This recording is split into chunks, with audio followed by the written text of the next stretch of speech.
Mais um exemplo. xg de x é igual a x mais 1 se x é diferente de 1 e π se x é igual a 1, calcular o limite de g de x quando x tende a 1. Tá. Primeiro questionamento que surge aqui é o seguinte: eu vou substituir esse g de x aqui por x mais 1 ou por π? Porque, olha só, o g de x é definido por duas sentenças. E aí eu vou substituir o g de x aqui por x mais 1 ou por π. Olha só, pessoal. A gente tem que entender o que significa isso. Olha, eu quero o limite de g de x quando x tende a 1. Qual é o comportamento da função g nas proximidades de 1. Não me interessa o valor dela em x igual a 1. Me interessa o valor dela, o comportamento dela nas proximidades de x igual a 1. Em vista disso, você vai substituir o g de x aqui, ó, por x mais 1. Porque eu quero o comportamento da função nas proximidades de x. Para x diferente de 1, porém próximo de 1. Então você substitui o g de x por x mais 1, que é válido se x é diferente de 1. Ah, que bacana. Então isso vai ser igual a limite quando x tende a 1, de quem? De x mais 1. x mais 1. Bom, novamente é claro que para calcular esse limite basta substituir o x por 1, né? Mas a ideia é trabalhar as propriedades dos limites. Eu tenho uma soma, o limite na soma é a soma dos limites. Limite de x quando x tende a 1, mais limite de 1 quando x tende a 1. Pouco mais. Limite da função identidade quando x tende a 1 é o próprio 1. E limite da função constante quando x tende a 1 é a própria constante. Isso vai dar 2. Pronto, olha. O limite de g de x quando x tende a 1 é igual a 2 e uma observação. É diferente do g de 1. Olha, é diferente do g de 1. Tá? Se fosse igual ao g de 1, a gente iria dizer que essa função era contínua em x igual a 1. Cenas dos próximos capítulos, tá? Outro exemplo, calcular o limite quando h tende a 0 de 3 mais h ao quadrado menos 9 sobre h. Bom, antes de mais nada, vamos verificar se é possível fazer a substituição direta, né? Olha só, substitui o h por 0, vai ficar 3 mais 0 dá 3 ao quadrado 9, menos 9, 0. E aqui 0, vai ficar o 0 sobre 0, a gente tem uma indeterminação. Portanto, para eu calcular esse limite, não basta pura e simplesmente substituir o h por 0, porque não dá para realizar a continha. E outra coisa, também não dá para a gente aplicar a propriedade quociente, porque o limite do denominador aqui, quando h tende a 0, vai dar 0. Não pode acontecer. Qual é a ideia mesmo? É você escrever uma outra expressão equivalente a essa, de tal forma que essa indeterminação 0 sobre 0 desapareça. Nesse caso aqui, pessoal, é bem simples. Basta você desenvolver essa parcela aqui, ó. Basta você desenvolver isso. Vamos ver como é que fica, então? Isso é igual a limite quando h tende a 0 de quem? 3 mais h ao quadrado é um produto notável, é o quadrado da soma. Qual é a regrinha? O quadrado do primeiro, 3 ao quadrado, 9. Mais 2 vezes o primeiro vezes o segundo, 2 vezes 3 dá 6, 6 vezes h, 6h. Mais o quadrado do segundo, mais h ao quadrado. Menos 9, isso tudo sobre quem? Sobre h. Bom, esse 9 com esse aqui vai embora, o que sobrou? Sobrou o limite quando h tende a 0 de quem? 6h mais h ao quadrado, isso tudo sobre h. Observe você agora que aqui o numerador dessa fração possui duas parcelas, e essas duas parcelas têm um fator h.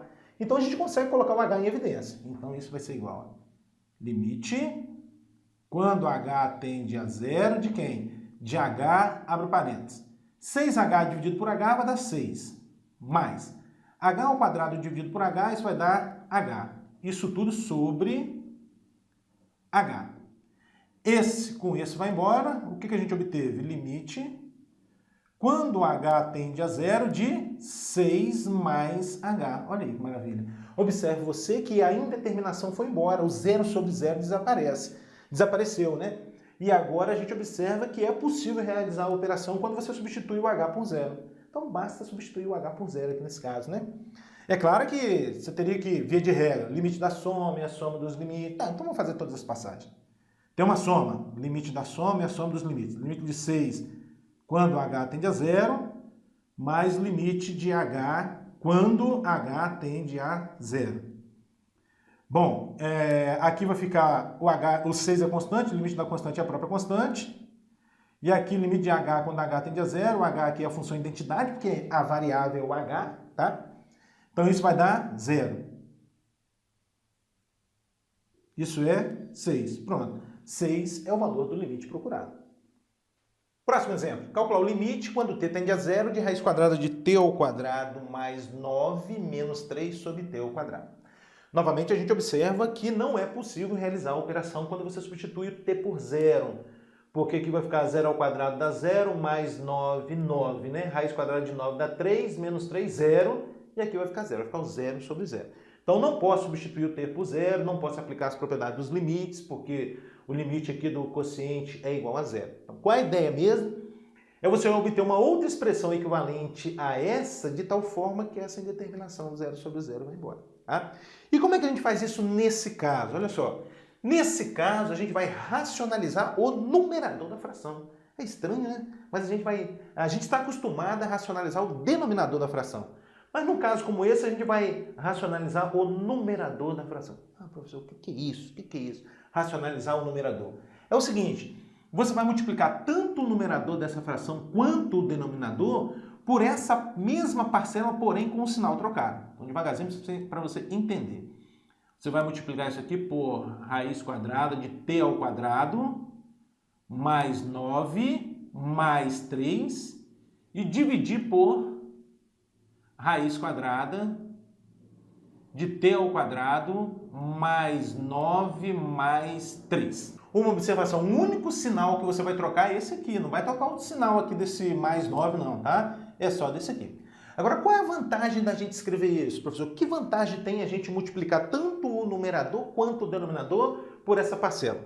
É porque quando você olhar para esse produto, melhor dizendo, ó, olha para o produto desse numerador por esse numerador, você tem algo do tipo A mais B, que multiplica A menos B. Observe que eu tenho, olhando para os numeradores, eu tenho o produto de uma soma por uma diferença. O produto de uma soma por uma diferença. Exatamente algo do tipo assim, ó, A mais B que multiplica A menos B.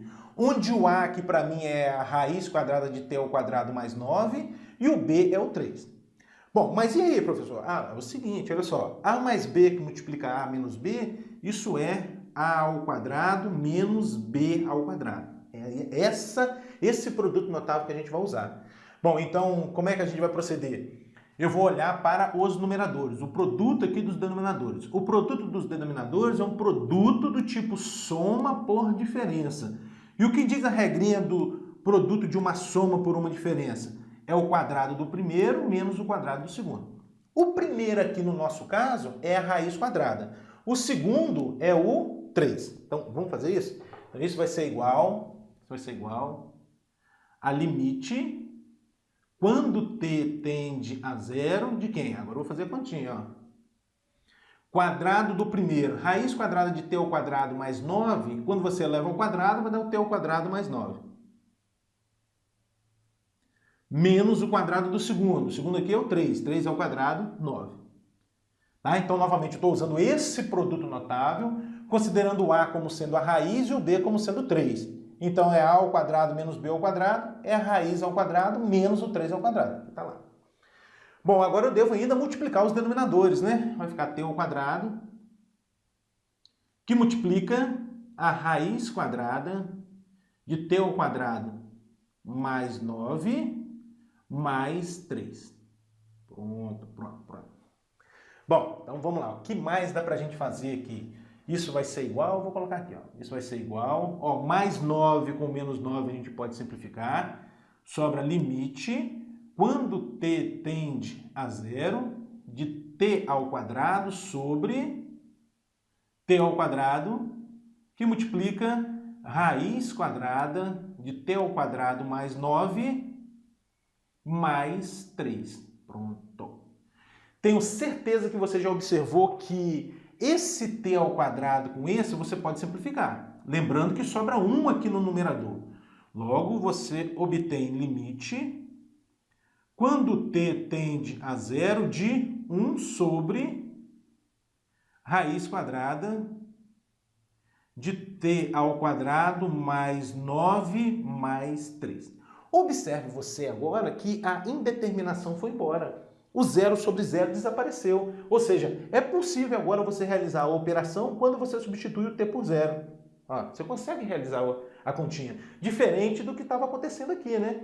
Aqui, se você substituísse o t por zero, você iria obter zero sobre zero. Uma indeterminação. Não dá para fazer nada. Mas aqui já dá para a gente fazer a continha, tá?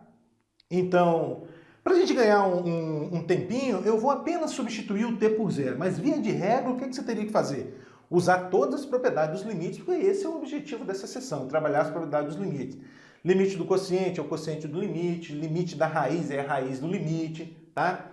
Então, mas para a gente ganhar um tempinho aqui, vamos substituir o t aqui por zero. Vai ficar 1 sobre raiz quadrada de 0 ao quadrado mais 9, ainda mais 3. Um pouco mais, isso vai ser 1 sobre 0 ao quadrado dá 0 mais 9, 9. Raiz quadrada de 9 vai dar 3. Mais esse 3, 6.